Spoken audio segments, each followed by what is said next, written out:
May 10th, 1940. 05:35 hours, near the French-German border. The sun had not yet risen, and the air was heavy with the dampness of early morning fog. The low hum of engines broke the silence, a deep mechanical roar that soon became deafening as German panzers advanced across the countryside.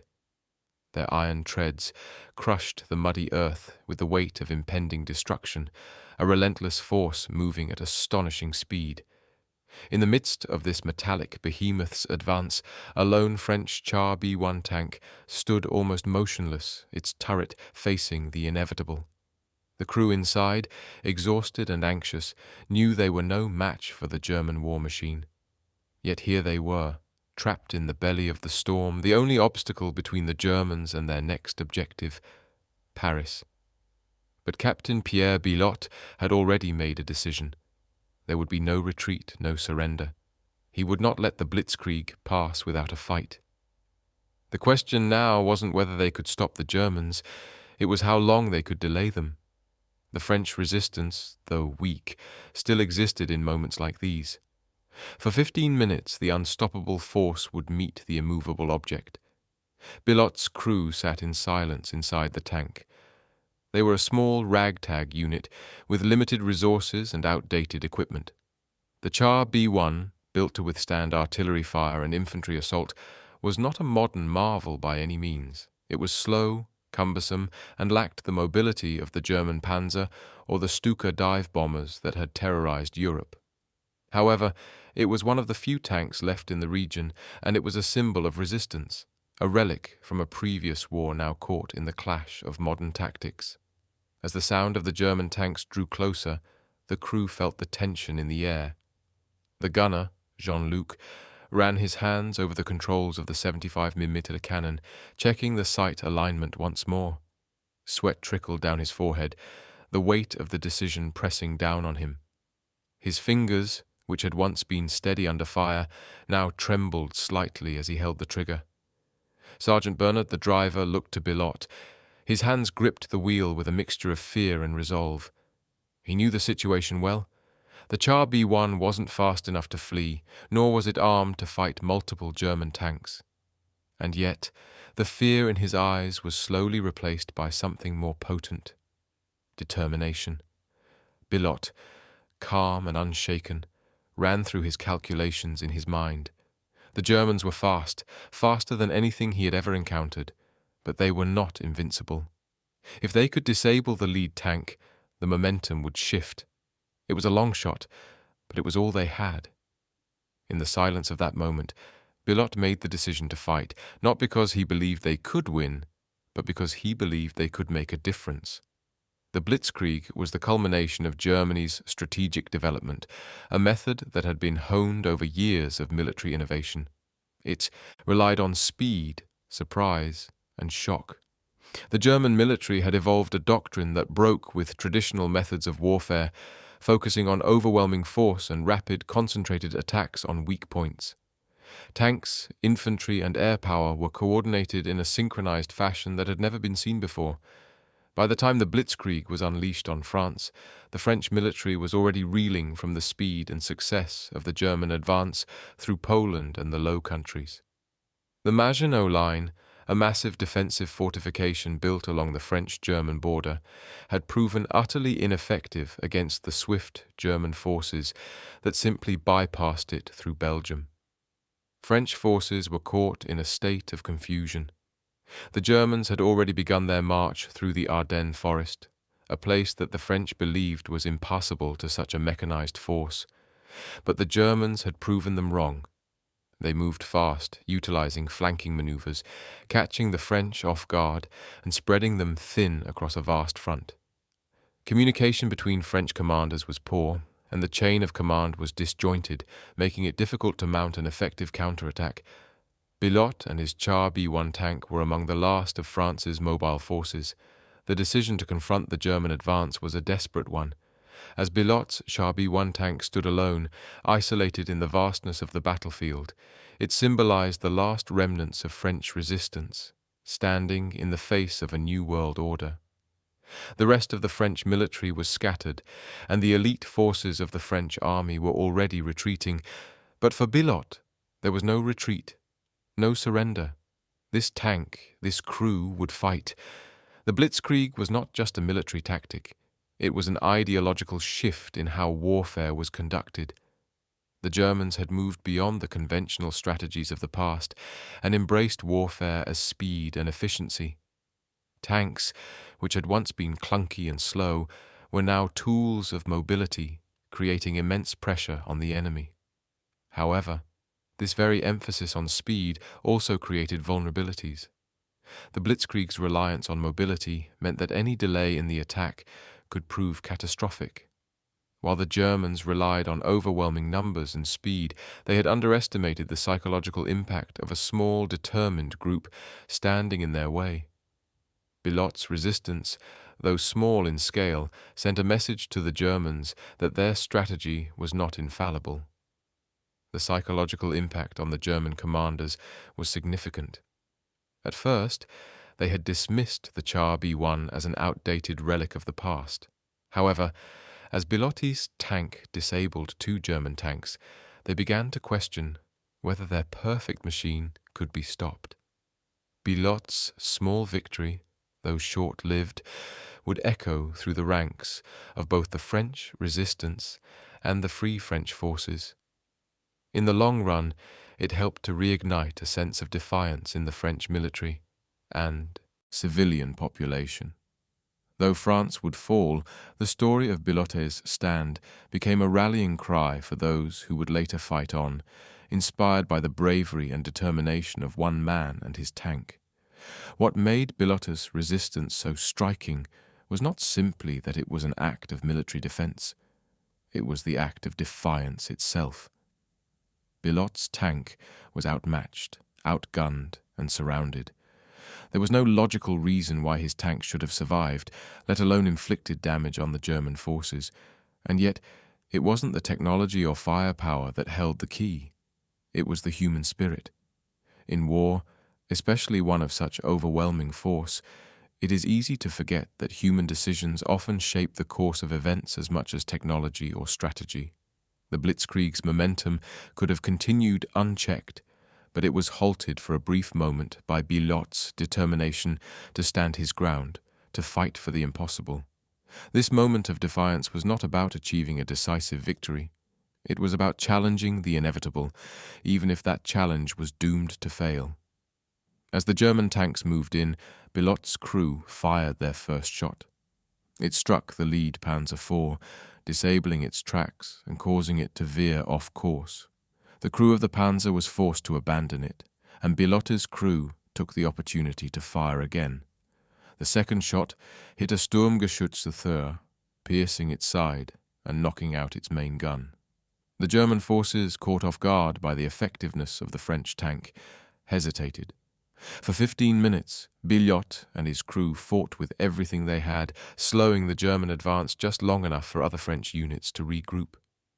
Although the Blitzkrieg eventually overwhelmed the French defences, Bilotte's actions were not forgotten. The Germans were forced to reassess their assumptions about the battlefield and their own invincibility. Bilotte's stand didn't change the course of the war, but it did show that resistance mattered, even if it was brief. The psychological impact on the French was significant. Though France was eventually defeated, Bilotte's heroism would go on to inspire generations of fighters and become a key moment in the French resistance. Bilotte's tank, though destroyed, left behind a legacy, a symbol of defiance in the face of overwhelming odds. The German tanks rolled onward, but the spirit of resistance that Bilotte embodied continued to resonate through the hearts of those who fought on in his name. For 15 minutes, the tide of war was momentarily altered. In the grand scheme of things, it was a fleeting moment, but in the grand history of resistance, it became something far more. The Blitzkrieg tactic had revolutionized modern warfare, with the German military focusing on speed, precision, and overwhelming power. General Heinz Guderian, one of the architects of the Blitzkrieg, had perfected the strategy, and it was being executed with terrifying success. Within, Weeks of the invasion, the Germans had shattered the French defences and were marching towards Paris. The speed with which the German forces advanced was unlike anything France had seen before. The Blitzkrieg's psycho-strategic impact was immense. Its shock value left the French military in disarray.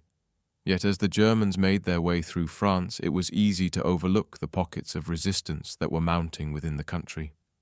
The French underground and isolated units of soldiers, such as the one Billotte led, had not given up entirely. The Char B-1, once dismissed as a relic, proved to be a viable tool for tactical delay. Billotte's crew understood that they were not likely to win the war, but they knew that holding off the German advance, even for a short while, would have reverberating consequences. In contrast to the efficient, fast-moving German units, the French had little coordination at this stage. The command structure was in disarray, and many of their best units were either retreating or being overrun. Despite this, Billotte's decision to engage became a symbolic stand, not just a military one, but a psychological blow to the German sense of superiority. Billotte's resistance was not just about the tactical delay of German tanks, it had far-reaching implications. The Blitzkrieg, while effective, relied on psychological warfare as much as physical force. The German strategy counted on enemy forces crumbling under the sheer speed and power of the assault. Billotte's small, isolated resistance interrupted this psychological certainty. For the first time in this campaign, the Germans were forced to deal with an enemy that fought back, one that didn't simply collapse at the first sign of pressure. This interruption was strategically vital, even if it was a minor hiccup in the overall progress of the war. It showed that not even the most advanced military strategy could function without psychological dominance. Once that dominance was questioned, the Germans faced a moment of vulnerability, where their own confidence was shaken. The psychological impact of Billotte's stand rippled through the German ranks. A brief hesitation spread across the battlefield. While this moment wasn't enough to turn the tide of the war, it was a fracture in the Blitzkrieg's psychological invulnerability, one that would be exploited in future battles by both the French resistance and the Free French forces. What Billotte's stand represents, more than anything else, is the inherent contradiction in warfare, the fragility of certainty in the face of defiance. The German military doctrine was built on the assumption of inevitable victory. Its core strength lay in the idea that the enemy would surrender in the face of such overwhelming speed. Yet, Billotte's actions demonstrated that this invincibility could be questioned, not through brute force, but through resilience and individual resolve. This brings us to a deeper truth about the nature of conflict. War is often not won or lost in the large-scale battles or the technologically superior weapons. It's about the small, seemingly insignificant moments where the human spirit rises in defiance. Billotte's tank, against all odds, became a symbol of resistance to the German machine. It showed that even the smallest spark of opposition can slow down even the greatest of forces. In a larger context, this is a fundamental paradox of war. No matter how overwhelming the enemy appears, their confidence is their biggest vulnerability. Billotte's stand was proof that belief in inevitability, in this case the belief in the unstoppable Blitzkrieg, was just as important as the physical forces at play. The battle, when reduced to its core elements, was about human will, the will to fight, to resist, and to make the enemy reconsider their sense of invulnerability. As the German tanks moved in, Billotte knew there was no turning back. The first shot was fired with the precision of years of training. It struck a German Panzer IV right in the turret, knocking it off course. Billotte's gunner, Jean-Luc, fired again, this time hitting a Sturmgeschütz III, a German assault gun. The shell pierced its armor, and the vehicle came to a halt in the middle of the field. For those brief moments, Billotte's Char B-1 became a beast, tearing through the ranks of a seemingly invincible enemy. The German tank commanders, taken by surprise, called for a retreat, a rare occurrence in the face of the mighty Blitzkrieg. The Germans, so used to sweeping through enemies with ease, now hesitated. In the midst of this chaos, the Char B-1's heavy firepower and the French crew's determination stalled the forward momentum of the German advance, and for a brief time, the French resistance wasn't just alive, it was thriving. This brief emotional victory would mark a turning point in the psychology of war. The German forces were forced to reconsider their strategy, and even in defeat, the French military understood that moments like these could inspire future resistance efforts. Billott's uncompromising spirit gave others the courage to continue fighting, even when the odds were heavily stacked against them. While Billott's tank was eventually destroyed, the effect of his stand on the German psyche was undeniable. The Blitzkrieg, up until that moment, had been viewed as invincible. However, Billott's resistance, though not decisive, was the first crack in the myth of its invulnerability. For the French, the effects were more immediate. The resistance movements within the country, which would later grow in power and significance, found inspiration in Billott's example. The moment of resistance offered hope in the darkest hour, the idea that no matter how overwhelming the enemy, defiance could still be a weapon. In the broader scope of World War II, this singular act became more than just a military maneuver. It became a symbol of the human spirit. It reminded people that even in the face of massive oppression, resistance was possible. Billot's actions, though short-lived in military terms, laid the foundation for the longer struggle against the Axis powers. His bravery gave the French resistance the courage to fight on, leading to significant moments of sabotage, espionage, and guerrilla warfare in the years that followed. What this moment illustrates is the transcendent nature of resistance in war. In modern warfare, where technology often dominates the battlefield, the human element, the desire to fight for something greater than oneself, becomes a crucial variable. Billot's resistance was not about winning a battle, but about making the German invaders reconsider their speed and dominance. The war was not won or lost on the day Billot fired those 2 shots, but the long-term effects were profound. War is often more than just a contest of forces. It is a contest of beliefs, of resolve, and of human resilience. Billot's defiance, though not a military victory, was a powerful reminder that war is not just fought with tanks, it is fought with hearts and minds. May 10th, 1940. 0550 hours. Near the French-German border.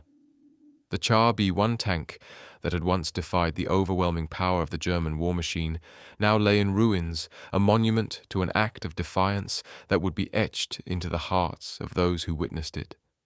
The Germans moved onward, but the French resistance, now ignited, would continue its fight. In that fleeting moment, Billot's Char B-1 tank was a beacon of resistance in a war that would change the course of history. Though the world would soon forget the name of Captain Pierre Billot, his act of bravery would live on, forever symbolizing the spirit of defiance that can never be extinguished, even by the most unstoppable force. In the days leading up to May 10th, 1940, France was caught in a moment of grave uncertainty. The German forces had already begun their invasion of France in what would later become known as the Battle of France. The Blitzkrieg had already proven its efficiency in Poland and the Low Countries, but France, a nation with its formidable Maginot Line, had anticipated a different kind of warfare. This line, a vast array of fortifications, was designed to repel a traditional assault through Belgium or along the border with Germany. But the Germans, under the command of General Guderian, had bypassed this defensive wall altogether, and the attack came through the Ardennes forest, a region the French believed to be impassable for tanks. This strategy caught the French off guard, leaving the Allied forces in disarray. The British Expeditionary Force, BEF, was already in retreat, and the French military had suffered several defeats before the assault on the Sedan region. The Germans, armed with a combination of mechanized infantry, tanks and air support, overwhelmed French defences with terrifying speed. The rapid movement of German panzers, supported by Stuka dive bombers and artillery, caused chaos, creating a psychological shockwave throughout the Allied forces. Their confidence was shattered, and by the time the Germans reached the French capital of Paris, many of the French generals were already contemplating surrender.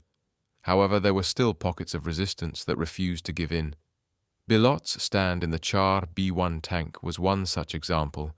Despite being outnumbered and outgunned, this act of defiance represented more than just a military engagement. It was a moment of hope in the face of the inevitable. It was a reminder that even against overwhelming odds, the human spirit could push back and resist, if only for a few moments. The French defeat was not only a military loss, but a crushing blow to national morale. Yet, in those first critical moments of resistance, Bilot's actions gave the people of France something more valuable than tactical victories. They gave them hope. To truly understand the magnitude of Bilot's resistance, it's important to delve deeper into the man behind the action and the members of his crew. Captain Pierre Bilot was not just a soldier. He was a veteran of the First World War who understood the cost of battle. He had experienced the horrors of trench warfare and the massive human toll it took. By 1940, Bilot was a seasoned officer, deeply committed to the defense of his country. His experience made him well suited to make the tough decisions when his tank found itself isolated on the battlefield. Bilot's crew was equally experienced, though each member had a different story. Jean-Luc, the gunner, was the heart of the crew. He had been serving in the French army for several years, and though young, he had learned the art of precision shooting in previous campaigns. His focus, under the immense pressure of fighting back against German tanks, was what allowed Bilot to execute their plan effectively. Jean-Luc's steady hand ensured that every shot counted, which was vital when their tank was facing the advanced panzers. Sergeant Bernard, the tank driver, was perhaps the most nervous of the crew. He had been serving in the military for some time, but had never been in such a high-stakes situation. Bernard's nerves were not just about the potential for death. They were rooted in the knowledge that the Char B-1 was a sitting target. But Bernard's loyalty to Bilot and his unwavering belief in their cause made him an invaluable member of the team. His ability to maneuver the tank, despite its limitations, helped them survive longer than anyone anticipated. Finally, there was Lieutenant Marcel, the radio operator. His primary job was to communicate with headquarters, but in this moment, he did something more. He maintained a link to the outside world, letting their commanders know that while it seemed the war was lost, the fight was still ongoing. His calm demeanor kept the crew focused on their mission, knowing that no matter what happened, they would be able to send their story forward. Each member of the crew had their own personal stakes in the war. Bilot's sense of duty was profound. He had a deep commitment to his country's defense, but also to the men under his command. His crew was more than just his unit.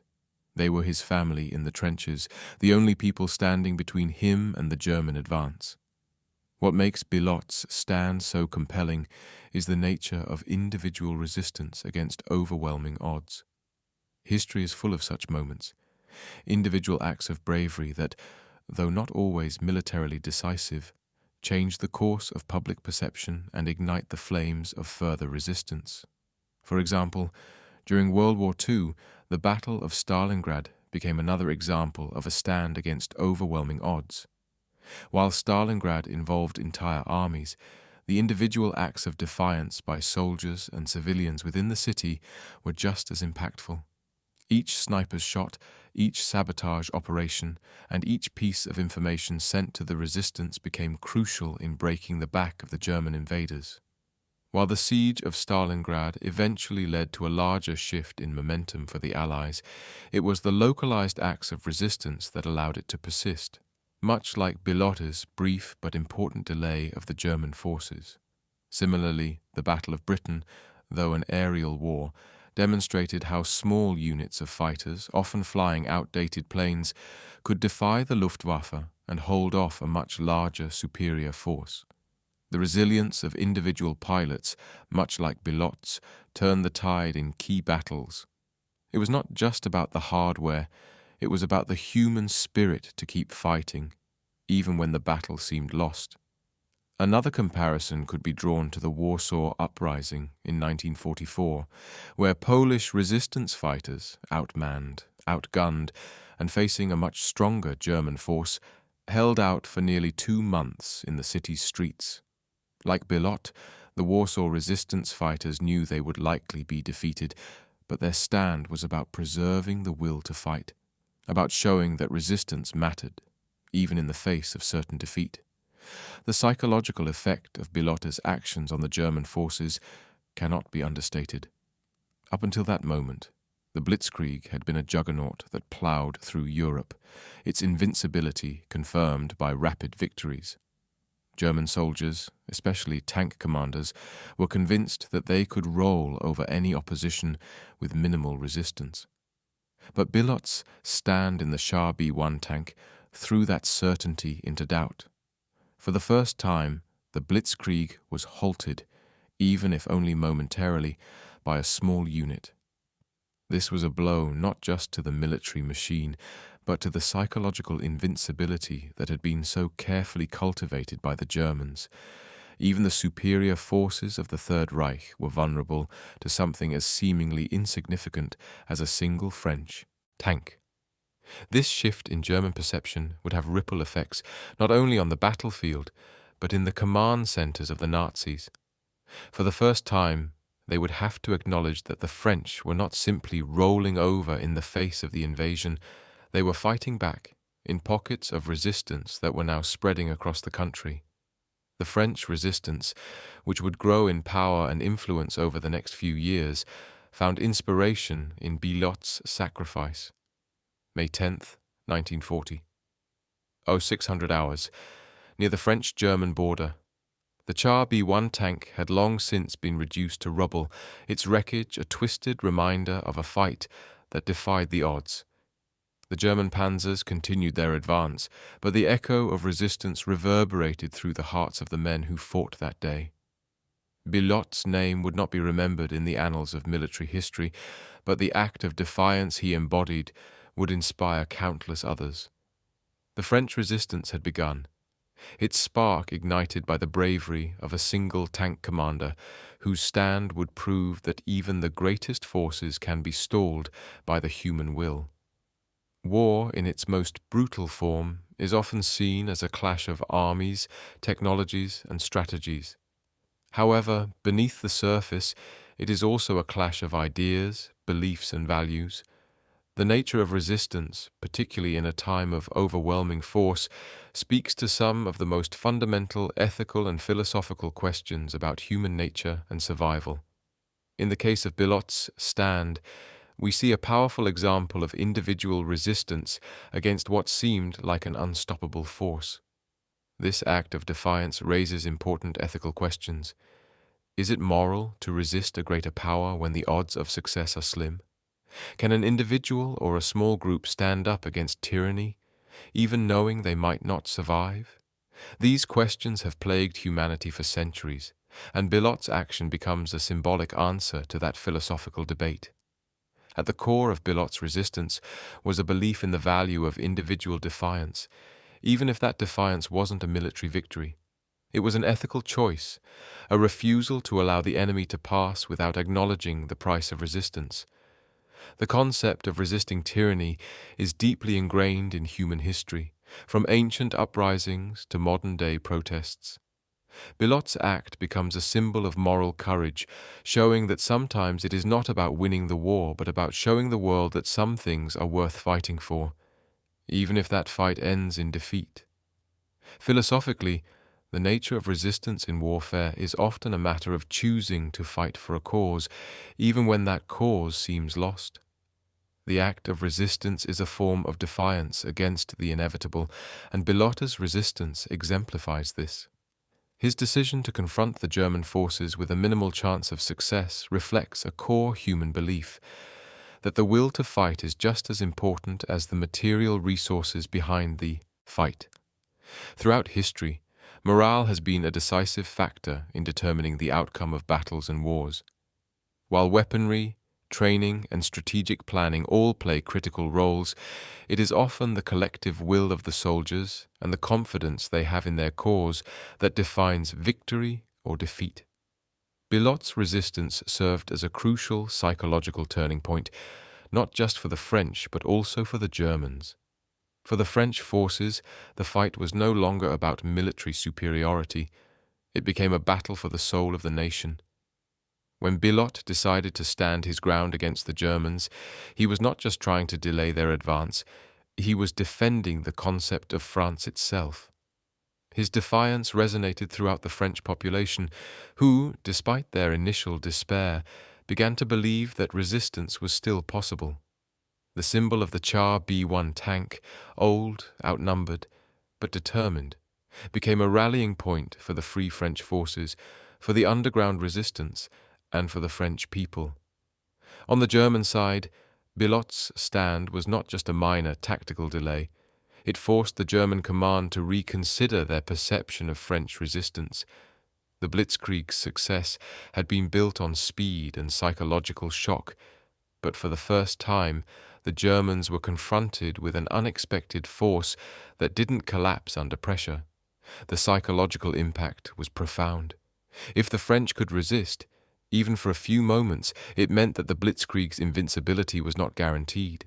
This was a crack in the armor, and while the Germans quickly regrouped, this moment of uncertainty lingered in their minds.